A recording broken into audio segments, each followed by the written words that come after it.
সন্দীপ সামন্তকে সম্বর্ধনা করে দেবেন আমাদের মাননীয় একজন শ্রী অল্প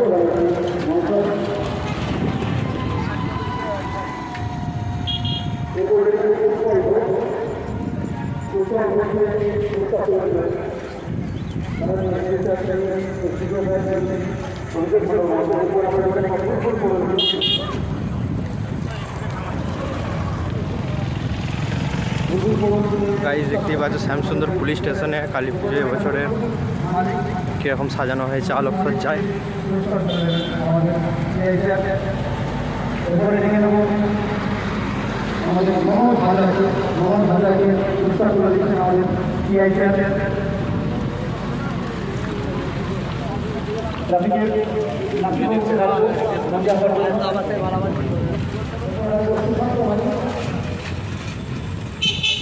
তা আমি ওই গেট দিয়ে ইন করেছি, এই গেটটা আউট হচ্ছে, ভেতরে আর ঢোকা হলো না।